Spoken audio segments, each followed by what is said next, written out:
Ni siku ya Jumapili ambapo asubuhi ya leo ninakusalimu katika jina la Yesu Kristo. Bwana Yesu na asifiwe. Ni matumaini yangu ya kwamba asubuhi ya leo wakati ambapo tunasema ni siku ya Jumapili, asubuhi yako inakuendea vema, maana unajiandaa ili ukaweze na kufika pale kanisani na kupokea baraka za Mwenyezi Mungu. Na kabla hatujaweza na kufika pale kanisani, ninakukaribisha katika kipindi cha manyunyu ya baraka.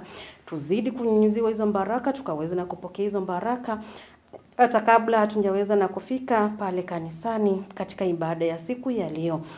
Tunaendelea na mtumishi wa Mwenyezi Mungu ambaye ni Pastor Jacinda sana kutoka kanisa la ABC Misuuni, Mitaboni Pastorate, Machakos, Sub-Kota. Tutaendelea naye akiendelea na kutubariki. Hivyo basi karibu tuendelee na kubarikiwa kwa pamoja.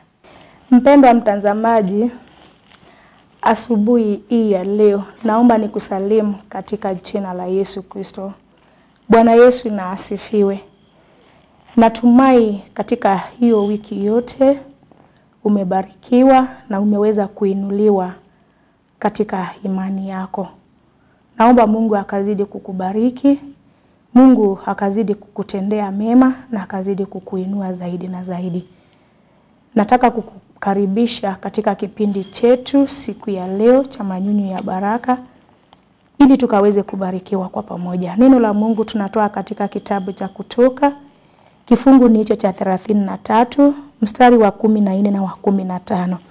Neno la Mungu linasema hivi: Akasema, uso wangu utakwenda pamoja nawe, nami nitakupa raha. Naye akamwambia, uso wako usipokwenda pamoja nami, usituchukue kutoka hapa, kwa maana itajulikanaje kuwa nimepata neema mbele zako, mimi na watu wako. Sio kwa sababu unakwenda pamoja nasi hata mimi na watu wako tutengwe na watu wote walio juu ya uso wa nchi. Na tuombe. Mungu wetu na Baba yetu, tunakushukuru, tunakuinua ni kwa ajili ya asubuhi njema ya leo ambayo Bwana umeweza kutupa kuwa hai. Tunasema ni asante, ni kwa ajili ya neno lako takatifu. Tunapoenda kulisikia, wacha Bwana mapenzi yako yakazidi kutimia katika maisha yetu. Nifunulie jinsi nitakavyonena ili neno lako likaweze kutubariki. Katika jina la Yesu tunaomba na kushukuru. Amina. Neno la Mungu asubuhi hii ya leo, mpendwa mtazamaji, nataka tukaweze kuzungumza juu ya umuhimu wa uwepo wa Mungu katika maisha yangu. Umuhimu wa uwepo wa Mungu katika maisha yako, mpendwa mtazamaji. Mtumishi wa Mungu Musa aliona kana kwamba kuna hatari kutembea bila Mungu. Aliona kuna hatari kutembea bila Mungu. Unapokuwa na uwepo wa Mungu, ukitembea unajihisi kana kwamba hauko peke yako. Ukitembea unajihisi kana kwamba kuna kitu ambacho kinakutia moyo. Ukiwa na uwepo wa Mungu, ukitembea unajihisi kana kwamba kuna mtu ambaye amekushika mkono na anaenda na wewe. Na ukiwa na uwepo wa Mungu, unajihisi kana kwamba hata ukutane na nini, hata ukutane na nani, utashinda kwa maana kuna mtu ambaye uko naye. Bwana Yesu na asifiwe. Ndiposa mtumishi wa Mungu Musa akamwambia Mungu, usipotembea nami, usipotembea nasi, hapa hatutoki. Na Mungu akamwambia, nimekuahidi kuwa pamoja nawe, kwa maana wewe umeona mema machoni pangu. Lakini mtumishi wa Mungu Musa akamwambia Mungu, mimi nataka utembee nasi. Nataka uwepo wako Bwana utembee na sisi. Na tusipotembea na sisi hatutoki hapa. Usipotembea nasi hatuendi mahali tuko hapa. Kwa hivyo kuna umuhimu wa kutembea na Mungu katika maisha yako. Mpendwa mtazamaji, kuna umuhimu wa kutembea na uwepo wa Mungu katika maisha yako. Na ikiwa hautatembea na Mungu katika maisha yako, nakwambia mpendo wa Mungu kuna hatari. Unajua historia ya mtumishi wa Mungu Sauli.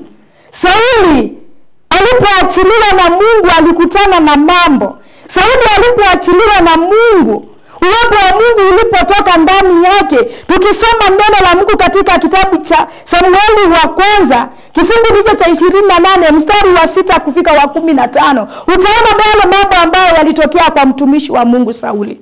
Wakati uwepo wa Mungu ulipomkimbia, wakati uwepo wa Mungu ulipotoka ndani yake, alimwambia Samueli, Mungu anisikilizi kama kitambo. Hata nikiita wale watu ambao nawaita wanisaidie, Mungu haongei chochote, asemi chochote, amenyamaza. Jambo hilo la pili ambalo mtumishi wa Mungu Sauli alipatana nalo, maadui walikuwa mengi, vita viliongezeka. Bwana Yesu na asifiwe. Usipotembea na Mungu, uwepo wa Mungu ukikuacha, mpendwa mtazamaji, na kuambia vita vitaongezeka, maadui wataongezeka, watakupiga pita, naye Mungu atakuwa mbali na wewe. Hata ukiomba hatakusikiliza, maombi yako hayatajibiwa. Kwa nini? Kwa sababu uwepo wa Mungu umetoweka kwako. Kuna umuhimu wa Mkristo kutembea na uwepo wa Mungu. Jambo lingine la tatu mtumishi wa Mungu Sauli alipatana nalo, hakuwa na amani. Hakuwa na amani. Kwa nini? Kwa sababu uwepo wa Mungu ulikuwa umetoka kwake. Alikuwa anasumbuliwa na roho ya shetani. Vita, kwa sababu vita vilikuwa nyingi, kwa sababu maadui walikuwa wameongezeka. Mtumishi wa Mungu hakuwa na amani. Kuna hatari ya kutembea wewe peke yako. Kuna hatari ya kutembea bila uwepo wa Mungu. Ndiposa Mungu akamwambia Musa, akamwambia Mungu, usipotembea nasi hatuendi mahali, hapa hatutoki. Tunaomba uwepo wako utembee nasi. Kwa maana bila wewe Bwana hatutaweza kuenda mbali. Bila wewe Bwana maadui watakuwa wengi na watatupiga vita, watatumaliza. Bila wewe Bwana sisi hatutaweza kufika mahali. Mungu akamwambia Musa, akamwambia Mungu, tembea na sisi. Nami siku ya leo, mpendo wa Mungu, nakwambia, ikiwa unataka ukaweze kumshinda shetani, ikiwa unataka ukaweze kushinda changamoto katika maisha, jifunze kutembea na uwepo wa Mungu. Kaa ndani ya Mungu. Acha kutoka ndani ya Mungu uende kwa waganga, acha kuenda kwa waombaji ukaangalia ni nini ambayo inaendelea katika familia yako. Hata kama watoto wameharibika, mpendo wa Mungu, zidi kutembea katika uwepo wa Mungu. Hata kama mambo yameharibika kiasi gani, mpenzi mtazamaji, nakwambia, tembea katika uwepo wa Mungu. Atapigana hizo vita. Watoto wako atawarejesha, imani yako atarejesha, upendo wa familia atarejesha. Yale mambo ambayo shetani ameimba kwako, Mungu atarejesha, ikiwa utajifunza kutembea ndani ya uwepo wako.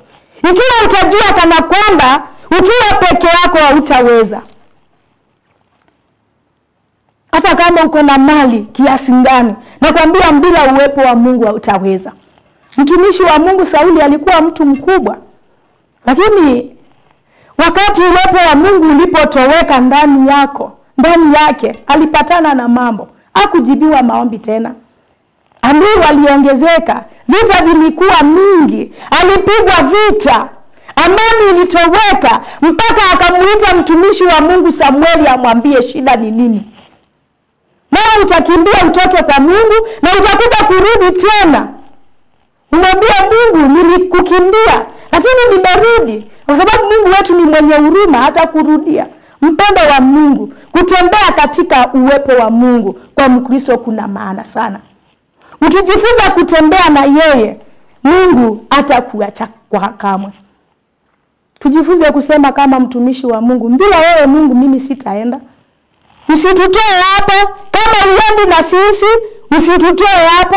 Na wewe mwambie Mungu, kama utembei na mimi sitoki hapa. Ni wewe na kuamini tu peke yako. Ni wewe tu na kutumainia. Ni wewe nguzo yangu, ni wewe ngome yangu. Mungu, bila wewe mimi sitaweza na sitoki hapa bila wewe. Umuhimu wa kuwa na uwepo wa Mungu katika maisha yako. Hata ukikutana na hatari, Mungu atakutembeza, utapita. Ukikutana na moto, Mungu atakutembeza, utapita. Ukikutana na maadui, utapita, kwa sababu uwepo wa Mungu uko pamoja na wewe. Kwa sababu unajizi hauko peke yako, uko na mtu ambaye anakushika. Kama vile mtoto akitembea na mzazi wake, akimshika mkono, huyo mtoto anajua kana kwamba hakuna kitu chochote kinaweza kumfanyia kitu. Kwa nini? Kwa sababu ameshikwa mkono na mzazi wake. Na ukitembea na Mungu, tukitembea na Mungu katika maisha yetu, tunasikia kama huyo mtoto. Hakuna mtu anayeweza kufanyia kitu, kwa sababu uwepo wa Mungu uko ndani yako na Mungu anatembea na wewe. Kwa hivyo mpendwa mtazamaji, tujifunze kutembea na Mungu. Tujifunze kutembea na Mungu. Tukitembea na Mungu katika maisha, hatutashindwa. Vita vikiongezeka, atatupigania. Maadui wakiturukia, atatupigania. Tukiomba, atajibu maombi yetu, na imani yetu itazidi kukua. Tutakuwa na amani ya moyo, kwa maana tunatembea na Mungu na uwepo wa Mungu uko pamoja nasi. Kwa hivyo mpendwa mtazamaji, katika maisha yako yote, jifunze kutembea na Mungu. Katika hali yako yote ya maisha, jifunze kutembea na Mungu na uwepo wake uwe ndani yako. Na katika yale mambo yote ambayo utakutana nayo maishani, Mungu ataenda kukutetea, Mungu ataenda kukushindia, na utaweza kuona nguvu zake katika maisha yako. Mungu na atubariki na abariki neno lake. Amina. Tuombe. Mwenyezi Mungu, katika jina la Yesu Kristo tunakuinua, tunakushukuru, tunalihimidi jina lako kwa sababu ni jina kuu. Hakuna Mungu mwingine aliye kama wewe humu duniani na huko juu kwako mbinguni. Tunasema ni asante kwa yale yote ambayo Bwana umetutendea. Tunanyenyekea mbele zako tukitubu makosa yetu, dhambi na hatia, ili Mungu wetu na Baba yetu kaweze kutusamehe.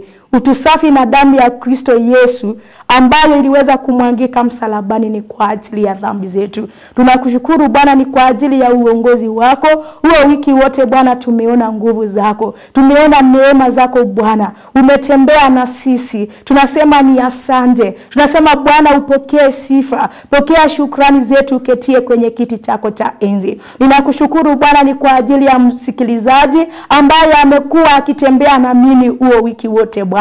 Naomba ukaweze kumbariki. Naomba Bwana ukaweze kumtendea mema. Naomba Bwana ukaweze kumuinua zaidi. Neno lako ambayo Bwana ameweza kulipokea huo wiki wote, naomba Bwana likaweze kuwa la manufaa katika maisha yake. Naomba Bwana akazidi kuinuliwa na wewe katika jina la Yesu Kristo mwana wa Mungu uliye hai. Na ambapo kuona Bwana ukitenda mema na yeye, mahitaji yake ukimtimizia kulingana mapenzi yake yako Bwana, ukipigana vita vyake vyote Bwana aweze kulishukuru na kuliinua jina lako. Wewe ni Mungu ambaye hakuna Mungu mwingine aliye kama wewe. Neno lako ambayo Bwana tumelisikia siku ya leo, tunaomba Bwana likaweze kuwa la manufaa katika mioyo yetu. Tupe Bwana kujifunza kutembea na wewe. Tupe Bwana kuwa tunaenda na wewe kila siku. Uwepo wako Bwana utembee nasi. Uwepo wako Bwana uwe ndani yetu, ili Bwana kwa maisha tukaweze kuinuliwa.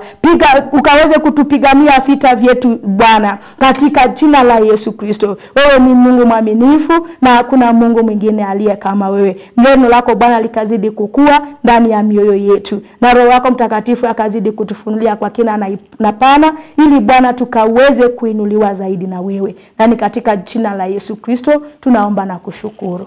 Amen. Umuhimu wa uwepo wa Mwenyezi Mungu katika maisha yetu.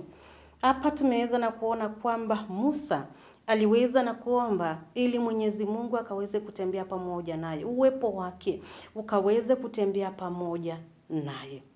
Akaona na kusema kwamba kama utatoka hapa ama utatembea pamoja nami, mimi siondoki. Mpenzi mtazamaji, uwepo wa Mwenyezi Mungu katika maisha yetu unena mengi. Uwepo wa Mwenyezi Mungu utufungulia milango ya kila aina ya baraka. Kila wakati. Hapa ni kusema kwamba uwepo wa Mwenyezi Mungu ndio amani yetu, ulinzi wetu, na pia ndio ushindi wetu. Bila yeye tunapoteza mwelekeo, lakini tukiwa na yeye tunapata raha ya kweli. Bila Mwenyezi Mungu, bila uwepo wa Mwenyezi Mungu tutaweza na kukosa mwelekeo. hata kama ni kutembea tu katika maisha, hata kama ni kutoka maisha haya, kutoka hatua kuenda ile ingine, tutakosa mwelekeo. Kwa sababu gani? Tumeweza na kukosa uwepo wa Mwenyezi Mungu.